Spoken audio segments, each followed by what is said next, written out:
اللہ اکبر. اب اس نے آنا تھا جس نے عالم کا رنگ بدلنا تھا. اب اس شخصیت کی آمد ہونے والی تھی جس کی وجہ سے یہ کائنات بنائی گئی ہے. لوگ کہتے ہیں میلاد کیوں مناتے ہو؟ ارے جس کے لیے ساری کائنات بنائی گئی ہو, جو وجہ تخلیق کائنات ہو, رسول پاک وہ ہے. ہی از the reason of the all creation. اور یہ میں نہیں کہہ رہا, یہ رب فرما رہا ہے حدیث قدسی میں کہ اے محبوب اگر تمہیں نہ بناتا تو یہ کائنات ہی نہ بناتا, نہ یہ چاند بنتا, نہ سورج بنتا, نہ آسمان, نہ جنت. ارے نہ میں ہوتا نہ آپ ہوتے. جس کی وجہ سے میں اور آپ دنیا میں آئے ہیں, جب اس کی ولادت کی باری آ رہی ہے تو دیکھو دنیا کا رنگ کیسے بدلا جا رہا ہے. دنیا کو میسج کیا دیا جا رہا ہے. 55 دن پہلے پوری دنیا میں یہ شور مچ گیا کہ مکے میں ایک ایسا واقعہ ہوا ہے کہ اب کعبے والوں کو کوئی نہیں ہرا سکتا. اب کعبے کا رکھوالا آنے والا ہے, اب کعبے کو عزت دینے والا آ رہا ہے, کعبے سے بت نکال کر اس کے طواف کو تقدس کے ساتھ جاری کرنے والا آ رہا ہے. شاعر کہتے ہیں نا, آئی نئی حکومت سکہ نیا چلے گا, آئی نئی حکومت سکہ نیا چلے گا, عالم نے رنگ بدلا صبح شب ولادت مبارک ہو. وہ شاہ پردے سے باہر ہونے والا ہے, گدائی کو زمانہ جس کے در پر آنے والا ہے. اللہ اکبر. یہ واقعہ نبی پاک کی ولادت سے 55 دن پہلے ہوتا ہے, اور پھر 12 ربیع الاول کا وہ مبارک دن تشریف لاتا ہے کہ جب نبی آپ پاک علیہ السلام صبح صادق کے وقت پیر کا دن ہوتا ہے اور اس دنیا میں مکہ پاک میں تشریف لاتے ہیں. ہر طرف خوشی کا سما ہے, نور کی برسات ہے. بی بی آمنہ فرماتی ہیں جب ولادت کا وقت تھا میرے جسم سے ایسا نور بلند ہوا جس میں نے دوسرے ملکوں کے محلات کو دیکھ لیا. فرماتی ہے میں نے دیکھا کہ ایک مشرق میں جھنڈا لگایا گیا, ایک مغرب میں جھنڈا لگایا گیا, ایک کعبے کی چھت پر جھنڈا لگایا گیا, اور اس کے بعد نبی پاک کی ولادت ہوتی ہے. اللہ اکبر. میرے آقا کی ولادت کے وقت جھنڈا لگانا یہ فرشتوں کا طریقہ ہے. تو اے جھنڈے لگانے والوں تمہیں مبارک ہو. اب آگے چلیے, میرے آقا کے بچپن کا ایک واقعہ پھر میں بیان کو اختتام کرتا ہوں. ویسے تو میرے آقا کی ہر ادا نرالی ہے. اللہ اللہ وہ بچپنے کی پھبن, اللہ اللہ وہ بچپنے کی پھبن, اس خدا بھاتی صورت پہ لاکھوں سلام. نبی پاک کی ہر ادا نرالی. عام بچوں کی طرح بہت سارے معاملات آپ کے ساتھ نہیں تھے. آپ ختنہ شدہ, ناف کٹی ہوئی, ناف کاٹنی پڑتی ہے جب بچہ پیدا ہوتا ہے, ناف بریدہ ہیں, ختنہ شدہ ہیں, خوشبوؤں میں مہکے ہوئے, غسل کیے ہوئے میرے آقا دنیا میں تشریف لاتے ہیں. اور جیسے ہی دنیا میں آتے ہیں میرے آقا سجدے میں چلے جاتے ہیں. زبان مبارک سے رب حبلی امتی کی صدائیں ہیں. صلاۃ و سلام میں پڑھتے ہو نا, رب حبلی امتی کہتے ہوئے پیدا ہوئے, حق نے فرمایا کہ بخشا الصلاۃ والسلام. تو کیسے آقا ہیں کہ جو آتے ہی امت کو یاد کر رہے ہیں. سبحان اللہ. اب عرب کے لوگوں میں یہ دستور تھا کہ جب بچے چھوٹے ہوتے تھے تو وہ ان کو دودھ پلانے کے لیے ذرا دیہاتوں میں بھیج دیتے تھے. اس کی 2 وجوہات تھیں. ایک تو ان کی آب و ہوا اچھی ہوتی تھی, صحت اچھی ہو جائے. دوسرا, عرب کے لوگوں کو اپنی عربی زبان سے بڑا پیار ہوتا تھا. وہ سمجھتے تھے کہ شہر میں زبان جو ہے وہ مکس اپ ہو جاتی ہے, تو گاؤں کی زبان جو ہے وہ ذرا اصلی زبان ہوتی ہے تو بندے کی فصاحت بہتر ہو جائے. تو بی بی حلیمہ سعدیہ ایک ایسی دائی ہے. اب دیکھیں کہ کمال دیکھو کہ اس زمانے میں, اس وقت, اس سال بہت ساری دائیاں مکے آئیں اور بڑے بڑے رئیسوں کے بچے لے کر گئیں. ہمیں کسی کا نام یاد نہیں ہے, مگر ایک ایسی دائی جو آئی تو دودھ پلانے تھی, غریب خاندان سے تعلق رکھتی تھی, خدمت نبی پاک کی 1450 سال ہو گئے. سیرت کی ہر کتاب میں دائی حلیمہ کا نام ملتا ہے. میرا نام کرے گا روشن 2 جگ میں نام تمہارا, جس نے نبی پاک کی غلامی اختیار کی, جس نے پیارے آقا کے نام کو بلند کیا, ان کا چرچا کیا, اللہ نے اس کے نام بلند کر دیے. کیا خوب بات شاعر لکھتے ہیں نا, فرماتے ان کے جو غلام ہو گئے وقت کے امام ہو گئے, نام لیوا ان کے جو ہوئے ان کے اونچے نام ہو گئے. تو دائی حلیمہ کہتی میں بھی کمزور تھی, غریب بھی تھی, خود میرے پاس بھی دودھ بہت کم آتا تھا, اپنا بچہ میرا دودھ کی وجہ سے بلکتا تھا. میں مکے پاک آئی, سب دائیوں نے بچے لے لیے, مجھے کسی نے بچہ نہیں دیا, مگر میں نے ایک بچہ دیکھا, چاند سا چہرہ, خوبصورت چہرہ, نورانی چہرہ, مگر کوئی دائی اسے نہ لے گئی کیونکہ نبی پاک کی ولادت سے پہلے ہی پیارے آقا کے والد محترم کا وصال ہو گیا تھا. دائیوں نے سوچا والد ہی نہیں ہے, ہمیں مال نہیں ملے گا, ہمیں تحفے نہیں ملیں گے. تو کسی نے بچے کو نہیں لیا. آپ سوچتی ہیں میں خالی آئی تھی, خالی جانا نہیں چاہتی تھی, سوچا کسی نے نہیں لیا. جیسے بچے کو دیکھا دل میں جگہ بن گئی. بڑا پیارا مسکراتا چہرہ تھا, نورانی چہرہ تھا. میں نے سوچا خالی ہاتھ جانے سے بہتر ہے اسی بچے کو ساتھ لے لیتے ہیں. اب سبحان اللہ, دائی علیمہ کہتی جیسے ہی بچے کو گود میں لیا میرے پاس بھی دودھ بڑھنے لگا, میری بکری کے تھن بھرنے لگے. ہم سب گھر والوں نے دودھ پیا, میں نے اپنے بچے کو بھی اپنا دودھ پلایا. جناب رسول اللہ صلی اللہ تعالی علیہ وسلم نے بھی دودھ پیا. اب جب واپسی کا سفر شروع ہوا, کہتی جب آ رہی تھی میرا خچر بھی لاغر, میری اونٹنی بھی کمزور, میری اونٹنی سب سے پیچھے رہ جاتی. کئی بار قافلے والوں نے کہا اے حلیمہ تمہاری وجہ سے قافلہ روکنا پڑتا ہے, تمہاری اونٹنی اور تمہارا خچر پیچھے رہ جاتا ہے. اللہ اکبر. کہتی جب واپسی کا سفر ہے میری اونٹنی سب سے آگے ہے, میرا خچر سب سے آگے ہے. گاؤں والے کہتے حلیمہ کیا جانور تبدیل کر لیا, کیا نئی اونٹنی خرید لی؟ کہا اونٹنی تو وہی ہے, یہ برکت ساری اس بچے کی ہے, اس نور والے چہرے والے کی ہے. کہتی جب گاؤں میں پہنچتے ہیں رات ہوئی, جب صبح ہوئی تو گاؤں والے آ کے پوچھنے لگے اے حلیمہ ساری رات تیری جھونپڑی سے روشنی آتی رہی, نور نکلتا رہا, کیا تو نے ساری رات لائٹ جلائی تھی, چراغ جلائے تھے؟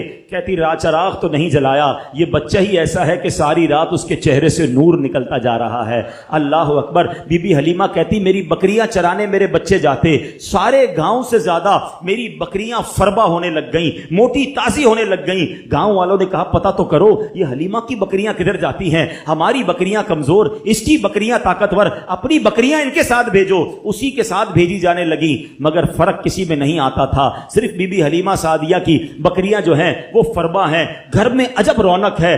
درود پاک ویسے ہر دن پڑھیں سبحان اللہ, برکتیں ہی برکتیں ہیں, مگر جمعے کے دن اللہ اکبر. آپ جب درود کے فضائل احادیث کی کتابوں میں دیکھتے ہیں نا تو باقاعدہ الگ چیپٹر باندھا محدثین نے, یعنی عام درود پاک کے فضائل لکھے, پھر ایک آپ کو درود پاک کی فضیلت کی کتاب میں الگ چیپٹر ملے گا کہ جمعے کے دن درود پڑھنے کے فضائل. یعنی اتنی حدیثیں ہیں اسپیشلی فرائیڈے کے لیے, جمعے کے دن کے لیے. بڑی مشہور حدیث میرے آقا علیہ الصلوۃ والسلام فرماتے ہیں جس کا مضمون ہے کہ جو کوئی شخص جمعہ کے دن 200 بار درود پاک پڑھے اس کے 200 برس کے گناہ معاف کر دیے جاتے ہیں. اب یہ کتنی پیاری حدیث ہے. ایک اسی طرح کی حدیث یہ بیسیکلی کثرت سے بتانے کے لیے, انکریج کرنے کے لیے کہ درود اس دن زیادہ پڑھے جائیں, گناہوں کی معافی کا ایک ایسا سبحان اللہ سلسلہ ہے. ایک اور حدیث پاک ہے جس کا مضمون ہے جو جمعہ کے دن 80 بار درود پاک پڑھے اس کے 80 برس کے گناہ معاف کر دیے جائیں گے. تو یہ دن تو سبحان اللہ گناہ گاروں کی بن آتی ہے, گناہ گاروں کو موقع دیا جاتا ہے کہ پورے ہفتے میں اگر کوئی کمزوری رہ بھی گئی ہے تو اب جمعہ آ گیا ہے, اب درود پڑھ لو, اب تلاوت کر لو, اب دعائیں کر لو, اب اللہ سے رجوع لے آؤ.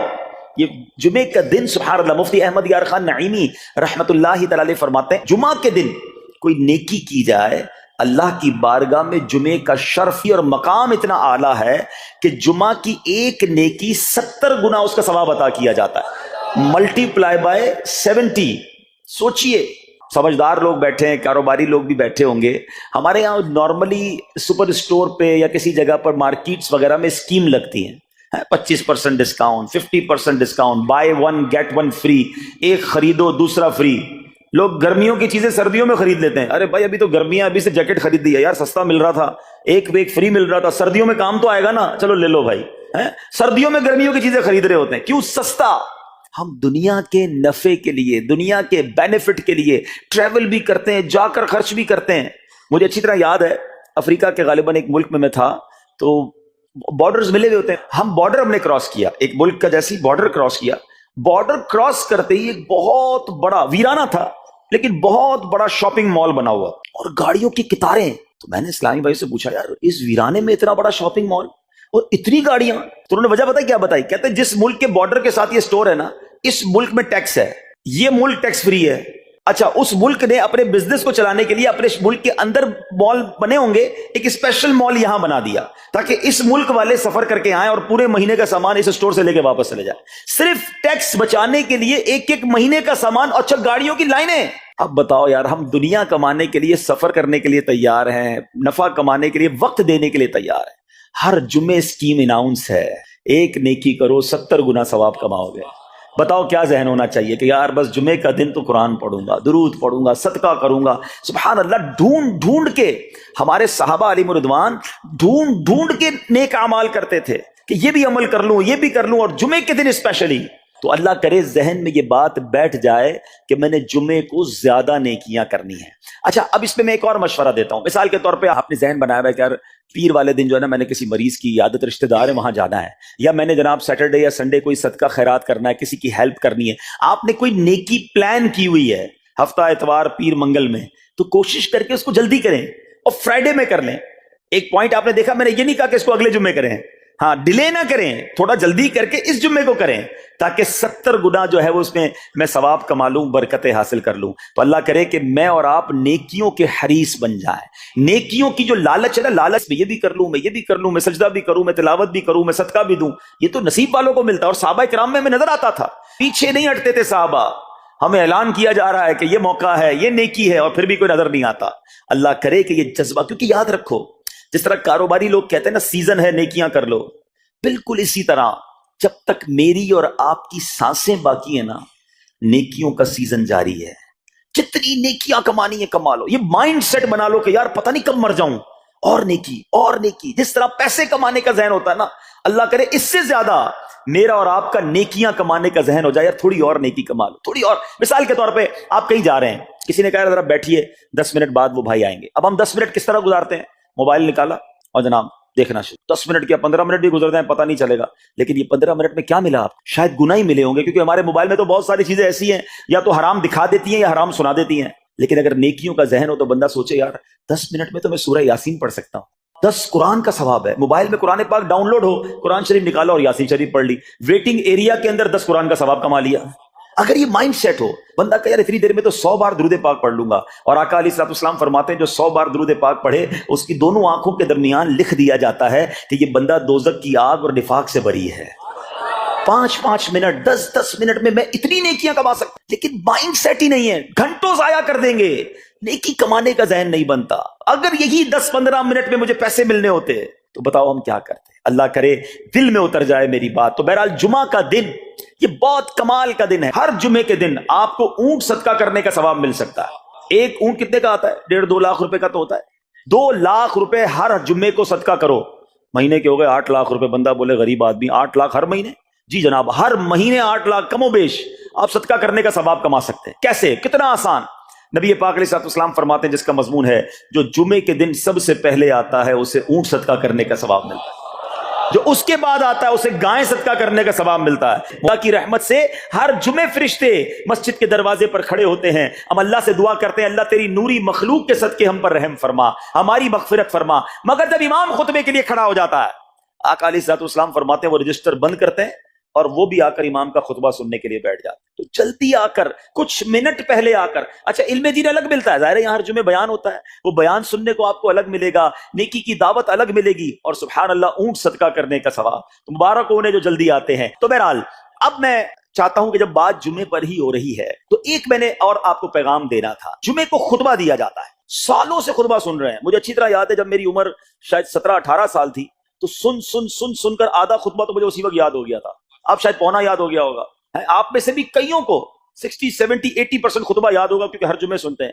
مگر کس کو یہ تجسس ہوا کہ یہ ہر جمعے امام صاحب پڑھتے ہیں، اس میں پیغام کیا ہے، اس کا ترجمہ کیا ہے، اس میں ہمیں کیا جاتا ہے؟ بس سر جھکاتے ہیں، ہاتھ باندھتے سنتے رہتے ہیں، کچھ سو بھی جاتے ہوں گے. ارے اللہ کے بندو سوچو تو صحیح کہ ہر جمعے کو سنتا ہوں، آدھا پونا یاد بھی ہو گیا، پیغام کیا ہے؟ 2 باتیں، ایک حدیث پاک اور ایک خوبصورت پیغام. ہر جمعے کو آپ سنتے ہیں، ٹھیک ہے؟ حدیث ذرا سنیے گا. اللہ کے حبیب علیہ الصلوۃ والسلام فرماتے ہیں البر لا یبلا والذنب لا ینسا والدیان لا یموت. سنے ہوئے نا یہ الفاظ؟ ایسا لگ رہا ہے کہ یار یہ الفاظ تو کانوں میں ہر جمعے آتے ہیں. آگے فرمایا اعمل ما شئت کما تدین تدان. یہ حدیث ہے، ٹھیک ہے؟ اس کے بعد قرآن کی ایک آیت تلاوت ہوتی ہے فمن یعمل مثقال ذرۃ خیرا یرہ ومن یعمل مثقال ذرۃ شرا یرہ. یہ کانوں نے کئی بار، کہوں کہ سینکڑوں بار سنے ہیں. دل ہلا دینے والا پیغام، بڑا سمجھانے والی بات ہے اس حدیث میں. البر لا یبلا. میرے آقا فرماتے ہیں نیکی پرانی نہیں ہوتی، کرتے جایا کرو. یہ نیکی تمہارے اکاؤنٹ میں جمع ہو رہی ہے. میں اور آپ بھول جائیں گے، میرا رب نہیں بھولتا. اس کے خزانے بڑے ہیں. جہاں نیکی پرانی نہیں ہوتی نا، اگلا جملہ سنو، وَالذَّنبُ لَا يُنسَى، گناہ بھلایا نہیں جاتا. میں اور آپ بھول گئے. افسوس یہ ہے، عجیب کہانی ہے یہ، تو ایک عجب الگ ٹاپک ہے کہ آج جس سے ملاقات کرو اس کو 15 سال 20 سال 25 سال پرانی نیکیاں یاد ہیں. لوگ ملتے ہیں کہتے ہیں 1990 میں حج کیا تھا، 95 میں عمرہ کیا، 2002 میں فلاں مسجد بنائی. آپ کی دعوت اسلامی کے قافلے میں بھی 2005 میں گیا تھا. ساری نیکیاں 15 20 سال پرانی یاد ہیں. گناہ کل جھوٹ بولا تھا یاد ہے، کل رات کو بد نگاہی ہو گئی تھی وہ یاد ہے، پرسوں غیبت کی تھی وہ یاد ہے. سالوں تو چھوڑو، ہم گھنٹے پہلے کا گناہ بھول جاتے ہیں. مگر حدیث ڈرا رہی ہے، سمجھا رہی ہے کہ دیکھو وَالذَّنبُ لَا يُنسَى، گناہ بھلایا نہیں جاتا. تم بھول گئے ہو، اگر کہیں لکھا ہوا ہے جواب دینا ہے. اور آگے فرمایا وَالدَّيَّانُ لَا يَمُوتُ، فرمایا کہ جو فیصلہ کرنے والا ہے اسے موت نہیں آتی. اللہ کو موت نہیں آنی، میں اور آپ مر جائیں گے. جس نے ڈیسیشن لینا ہے، جس نے فیصلہ کرنا ہے، اسے موت نہیں آنی. پھر آگے فرمایا اعمل ما شئت کما تدین تدان، کر لے جو کرنا ہے جیسی کرے گا. پھر قرآن کی یہ آیتیں سمجھا رہی ہیں وَمَن يَعْمَلْ مِثْقَالَ ذَرَّةٍ خَيْرًا يَرَهُ، جو ذرہ بھر نیکی کرے گا، بھلائی کرے گا، وہ دیکھے گا. وَمَن يَعْمَلْ مِثْقَالَ ذَرَّةٍ شَرًّا يَرَهُ، کہ جو ذرہ بھر برائی کرے گا. اتنا شاندار جمعے کا پیغام ہر جمعے خطبے میں دیا جاتا ہے. اللہ کرے یہ دل کی گہرائیوں میں اتر جائے. دروازہ بند کر کے، اندھیرا کر کے، اکیلے میں گناہ کرنے والا سوچے کہ ٹھیک ہے دنیا میں کوئی نہیں دیکھ رہا مگر میرا رب دیکھ رہا ہے، مجھے اس ذرہ بھر گناہ کا بھی جواب دینا پڑے گا. لوگ کہتے ہیں چھوٹی سی بات ہے یار، چھوٹا سا گناہ ہے، ٹھیک ہے چلتا ہے، سبھی تو کرتے ہیں. نہیں جناب، وہ نقطہ نواز ہے.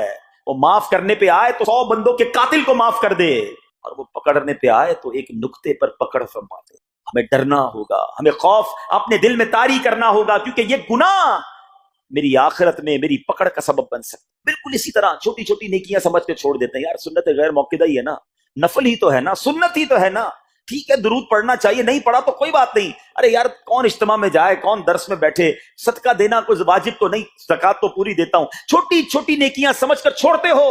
ارے وہ تو کتے کو پانی پلانے والے کو اس سبب سے بخش دیا کرتا ہے، راستے سے پتھر ہٹانے والے کو بخش دیا کرتا ہے. فرمایا نا البر لا یبلا، نیکی پرانی نہیں ہوگی، کرتے جایا کرو. اللہ کرے کہ یہ ذہن بن جائے کہ بس میں زیادہ سے زیادہ نیکی کروں، دو لوگوں کے دلوں میں خوشی داخل کروں، مسلمانوں کی خیر خواہی کروں. اس ایک ہی حدیث پر، ان آیتوں پر میں مزید بھی بہت بات کر سکتا ہوں، لیکن میں نے اشارہ دیا کہ ضرور اس پر توجہ دیں. اور ایک شاندار پیغام ہر جمعے میں ہم سنتے ہیں. کیا شاندار وہ پیغام ہے! وہ پیغام ہے الا لا ایمان لمن لا محبت له. یاد ہے سب کو؟ جمعے میں سنتے ہو نا، اور 3 بار کہتے ہیں امام صاحب الا لا ایمان لمن لا محبت له، الا لا ایمان لمن لا محبت له. کبھی تو امام صاحب کو روکتے، حضور یہ ہر جمعے کو پڑھتے بتائیں تو اس میں ہے کیا؟ نہیں ہمیں کیا ضرورت ہے، بس جمعہ ہو گیا، بس ٹھیک ہے، ٹائم پورا ہو گیا، فرض پورا ہو گیا. ارے اللہ کے بندو سمجھو تو صحیح اس میں میسج کیا ہے. اللہ اکبر، سنو اس کا مطلب کیا ہے، سنو الا لا ایمان لمن لا محبت له. سن لو، اس کا ایمان نہیں جس کے دل میں نبی پاک سے محبت نہیں. ایمان ہی نہیں ہے. ارے جس دل میں نبی پاک سے محبت نہیں اس کا ایمان ہی نہیں ہے. اعلیٰ حضرت امام اہل سنت ایسے ہی نہیں لکھتے کہ اللہ کی سرتابہ قدم شان ہے یہ، انسان نہیں انسان، وہ انسان ہے یہ. قرآن تو ایمان بتاتا ہے انہیں، اور ایمان یہ کہتا ہے میری جان ہے یہ. ایمان کمپلیٹ ہی نہیں ہوتا نبی پاک علیہ الصلوۃ والسلام سے محبت کے بغیر. اور یہ بات ایسا لگتا ہے انفارچونیٹلی کہ غیر مسلم جانتے ہیں، ابھی تو وہ سازشیں کرتے ہیں. انہیں پتا ہے، آپ بتائیں دنیا کے کس ملک میں نماز روکی جاتی ہے؟ نہیں روکی جاتی. مسجدوں کی تعمیر ہو رہی ہوتی ہے، تلاوت قرآن ہو رہی ہوتی ہے، کوئی نہیں روکتا، قرآن چھپ رہے ہیں. لیکن بار بار اگر حملہ ہوتا ہے، بار بار اگر اٹیک ہوتا ہے تو اس لیے ہوتا ہے کہ ان مسلمانوں کے دلوں سے ان کے نبی کی محبت کو نکال. ان مسلمانوں کے دلوں میں اگر یہ محبت رسول رہ گئی تو یہ پھر بھی دوبارہ آ کر یکجا ہو جائیں گے، ایک ہو جائیں گے، نیک ہو جائیں گے. کسی طرح دل سے محبت رسول صلی اللہ تعالی علیہ وسلم نکالی جائے، اور اسی وجہ سے یہ ساری سازشیں کی جاتی ہیں. معاذ اللہ نبی پاک علیہ الصلوۃ والسلام کی گستاخیاں کی جاتی ہیں تاکہ چیک کیا جائے ان پر اثر بھی پڑتا ہے کہ نہیں، کوئی اوپر نیچے ہوتا بھی ہے کہ نہیں، کہ اپنی دنیا میں مگن ہے، اس کو احساس ہی نہیں ہے.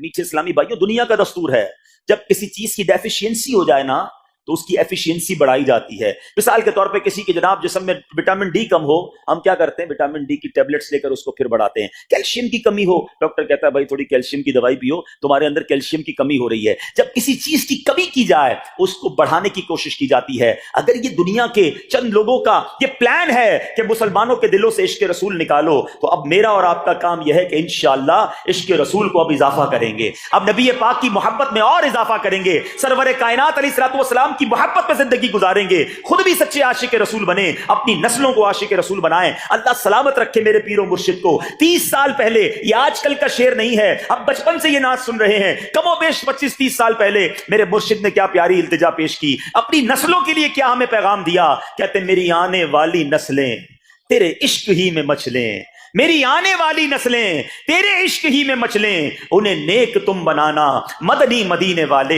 یہ ہے پیغام دعوت اسلامی کا کہ ہم بھی عاشق رسول بنیں, کسی صورت ہمارے دل سے عشق رسول کم نہ ہو, اور جناب ہماری نسلوں میں ہم عشق رسول اتاریں. تو مجھے اور آپ کو اس ڈیفیشینسی کو ایفیشینسی میں, اس میں اضافے کا اہتمام کرنا ہوگا. اب آئیے دیکھتے طریقے کیا ہیں, کیسے عشق رسول بڑھے گا, کیسے دلوں میں محبت رسول بڑھے گی. کیونکہ جمعے کا یہ اعلان ہر جمعے سنتے ہو, الا لا ایمان لمن لا محبت اللہ, وہ ایمان ہی کامل نہیں ہے, وہ ایمان ہی کمپلیٹ نہیں ہے جس دل میں عشق رسول نہیں ہے. تو عشق رسول بڑھے گا کیسے جناب؟ تو دنیا کا بڑا سمپل فارمولا ہے کہ عشق بغیر اطاعت کے کمپلیٹ ہی نہیں ہوتا. دنیا میں بھی آپ جس سے محبت کریں, ہو ہی نہیں سکتا کہ آپ جس سے محبت کریں اس کی بات نہ مانیں, کہ میں آپ سے محبت بڑی کرتا ہوں مانوں گا ایک بھی نہیں آپ کی. نہیں جناب, جس سے محبت ہوتی ہے بندہ کہتا ہے آپ کے لیے جان حاضر ہے, آپ حکم تو کریں, آپ کا فرمان سر آنکھوں پر. یہ دنیا کا دستور ہے. تو اگر آپ واقعی نبی پاک سے محبت کرتے ہیں یا سچے عاشق رسول بننا چاہتے ہیں, تو پھر فرمان رسول پر عمل کرنا ہوگا, نبی پاک کے طریقے پر عمل کرنا ہوگا, اطاعت رسول کرنی ہوگی, تبھی آپ سچے عاشق رسول کہلائیں گے. یہ ہو نہیں سکتا کہ ایک طرف تو میں نعرہ لگاؤں کہ غلامی رسول میں موت بھی قبول ہے, دوسری طرف نبی پاک کا طریقہ قبول نہ ہو, نہ سچ قبول ہو, نہ مسلمانوں کی خیر خواہی قبول ہو, معاذ اللہ, نہ سنتیں قبول ہو, نہ نماز قبول ہو. جمعے کی نماز میں مسجدیں فل ہیں, کیا عصر کی نماز میں بھی ہوں گی؟ عصر فرض نہیں ہے کیا؟ مغرب فرض نہیں ہے کیا؟ عشاء فرض نہیں ہے؟ میرے آقا فرماتے ہیں جعلت قرۃ عینی فی الصلاۃ, کہ نماز میں میری آنکھوں کی ٹھنڈک ہے. ایک دوست نے اپنے ایک دوسرے دوست سے قرض لیا, اور قرض لینے کے بعد جو ٹائم تھا وہ پورا ہو گیا. اب پیسے اس نے نہیں لوٹائے, بڑی کوشش کی اس نے کہ بھائی میری رقم واپس دے دیں, اس نے نہیں دیا. اب وہ یہ کیس لے کر عدالت میں چلا گیا, اور جج صاحب سے جا کر اس نے کہا کہ اس نے میرے پیسے دینے اور یہ میری رقم نہیں لوٹا رہا. جج صاحب نے کہا کہ تمہارے پاس 30 دن ہیں, ودن 30 days تم نے اس کے پیسے واپس لوٹانے ہیں, ورنہ پھر تمہارے خلاف فیصلہ ہو جائے گا. تو وہ شخص گھر گیا. اب اس نے کیا کیا, اس نے صبح سے لے کر شام تک درود پاک پڑھنا شروع کر دیے. 1 دن 2 دن 3 دن 27 دن ہو گئے. وہ درود پڑھتا رہا اور انتظار کرتا رہا. پیسے تو تھے نہیں, 30ویں دن عدالت میں پیش ہونا تھا. 27 دن گزر گئے, 28ویں رات آ گئی. خواب میں اس کو کسی نے آواز دی کہ گھبراؤ نہیں, تمہارا قرض ادا ہو جائے گا. اگلے دن پھر درود پاک پڑھتا رہا. اب نبی پاک کی خواب میں زیارت ہوئی. آقا علیہ الصلوۃ والسلام تشریف لائے, فرمایا گھبراؤ نہیں, تمہارا قرض ادا ہو جائے گا. تم علی بن عیسیٰ وزیر کے پاس جاؤ اور اس سے کہو وہ تمہارا قرض ادا کر دے گا. اب جب صبح اٹھا تو بہت خوش کہ نبی پاک کی زیارت مجھے ہو گئی. لیکن پھر خیال آیا کہ میں اگر وزیر صاحب کے پاس گیا اور انہوں نے مجھ سے کوئی ایویڈنس مانگ لیا, کوئی پروف مانگا, کہ میں کیسے مان لوں تمہیں نبی پاک نے بھیجا ہے؟ اس بات پر تو میرے پاس کوئی دلیل نہیں ہے. اب 30ویں رات آ گئی, آخری رات ہے, صبح عدالت میں جانا ہے. درود پاک پڑھتے پڑھتے سو گیا. سرور کائنات علیہ الصلوۃ والسلام نے خواب میں پھر کرم فرمایا. فرمایا علی بن عیسیٰ وزیر کے پاس جاؤ, وہ تمہارا قرض ادا کر دے گا. کہ حضور میں چلا تو جاتا, مگر اگر وہ مجھ سے یہ کوئی پروف مانگتا, کوئی ایویڈنس مانگتا, تو میں کیا جواب دیتا؟ پیارے آقا علیہ الصلوۃ والسلام نے فرمایا کہ ایسا کرو, اسے یہ کہنا کہ آپ کا ایک راز ہے جو آپ جانتے ہیں اور رب جانتا ہے, اور وہ راز یہ ہے کہ آپ روزانہ فجر کے بعد 5000 بار درود پاک پڑھتے ہیں, اور جب تک درود پاک مکمل نہیں ہوتے آپ کسی سے بات نہیں کرتے. اب جب صبح اٹھا تو بہت مطمئن کہ اب تو دلیل بھی آ گئی ہے. پہنچ گیا صبح صبح علی بن عیسیٰ وزیر کے پاس, اس کا دربار لگا ہوا ہے. اس نے پیغام بھجوایا کہ میں علی بن عیسیٰ وزیر صاحب سے اکیلے میں ملنا چاہتا ہوں, پیغام لایا ہوں. درباری نے آ کر پوچھا, وزیر صاحب پوچھ رہے ہیں کس کا پیغام لایا ہو؟ کہا میں نبی پاک علیہ الصلوۃ والسلام کا پیغام لایا. فوراً وزیر صاحب نے بلا لیا, کہا فرمائیے. کہ مجھے میرے آقا علیہ الصلوۃ والسلام نے کہا ہے کہ آپ میرا قرض ادا کر دیں، میں 3000 دینار کا مقروض ہوں، today is the last day in the court, آج مجھے کورٹ میں پیش ہونا ہے، اگر آج میں نے اپنا قرض ادا نہ کیا تو مجھے جو ہے وہ سزا ہو سکتی ہے۔ علی بن عیسیٰ کہتا ہے میں بالکل آپ کا قرض تو ادا کر سکتا ہوں، مگر مجھے کیسے پتا چلے، کوئی دلیل ہے، کوئی پروف ہے کہ آپ کو نبی پاک علیہ الصلوۃ والسلام نے بھیجا ہے؟ کہتا ہے ہاں، خالی ہاتھ نہیں آیا، آقا نے دلیل بھی عطا فرمائی ہے۔ اچھا بتائیے کیا دلیل ہے؟ کا دلیل یہ ہے کہ آپ کا ایک راز ہے جو صرف آپ جانتے ہیں اور آپ کا رب جانتا ہے۔ 5000 ٹائمز ڈیلی آپ درود پاک پڑھتے ہیں فجر کے بعد، اور جب تک یہ درود پورے نہیں ہوتے آپ کسی سے بات نہیں کرتے۔ آپ ذرا پہلے تھوڑی دیر کے لیے امیجن کریں کہ جو وزیر 5000 بار روز درود پڑھتا ہوگا وہ عاشق رسول کیسا ہوگا؟ اس کی تو لاٹری نکل آئی نا، وہ تو خوشی سے جھوم اٹھا، کہتا مرحبا یا رسول اللہ، میرے درود پاک قبول ہو گئے، بہت خوش۔ اب ابھی بیٹھے آپ کمرے میں، گیا واپس آیا اور 3000 نہیں 9000 دینار لے کر آیا۔ کہتے 3000 تو نبی پاک کا حکم، مرحبا یا رسول اللہ، 3000 اور لیجئے، آپ نے اتنی اچھی خبر مجھے سنائی، اتنا پیارا خواب سنایا، آپ کے قدم میرے گھر تک آئے، اور 3000 مزید لے جائیے، اس سے اپنے بچوں کے لیے کوئی کاروبار شروع کیجئے، اور ایک وعدہ بھی کیجئے، زندگی میں آئندہ جب بھی آپ کو کوئی ضرورت پڑے گی نا، آپ میرے پاس آئیں گے، میں آپ کا بھائی ہوں۔ اب یہ دیوانہ بڑا خوش ہو کر عدالت پہنچا۔ اچھا، everybody expecting over there, سب یہ سوچ رہے تھے کہ یہ اس نے آج گرفتار ہی ہونا ہے، کیونکہ تھا ہی کچھ نہیں اس کے پاس، پہلے ہی کہہ دیا تھا کہ میں کولیپس ہو گیا ہوں۔ اب عدالت میں جاتے ہی اس نے 3000 دینار جج صاحب کو دے دیے کہ صاحب اس کا میرا قرضہ ادا کر دیں، میں جو ہے وہ اپنے قرضے سے بری ہونا چاہتا ہوں۔ جج صاحب ہوتے ہیں، انہوں نے کہا قرضہ تو ادا کر دیں گے، پہلے بتاؤ پیسے لائے کدھر سے ہو؟ تم تو کہتے تھے پیسے نہیں تھے تمہارے پاس، اتنی بڑی رقم کیسے انتظام کی؟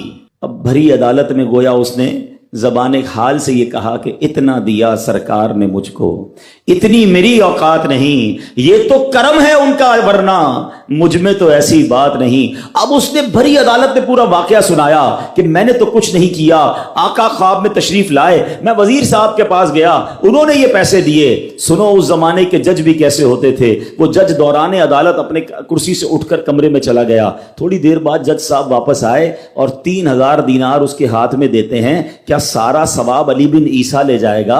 میں بھی تو آقا کا امتی ہوں، تمہارا قرضہ میں ادا کرتا ہوں۔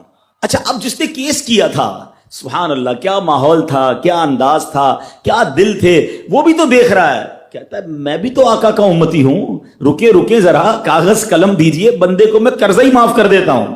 اچھا، قرضہ ہو گیا معاف۔ اب جو 3000 جج صاحب نے دیے تھے، وہ بندہ کہتا ہے جج صاحب ہوں واپس لے لو، میرا تو قرضہ ہی ادا ہو گیا۔ تو جج صاحب کہتے ہیں جو پیسے آقا کے نام پر نکال دیے میں نے واپس نہیں لینے، یہ سارے تم ہی لے جاؤ۔ اب یہ 12000 دینار لے کر یہ عاشق رسول جھومتا ہوا اپنے گھر پر جا رہا ہے۔ اے میرے پیارے اسلامی بھائیوں، ایک رات پہلے ایک سنگل پینی اس کے پاس نہیں ہے، اور اگلے دن 12000 دینار ہیں۔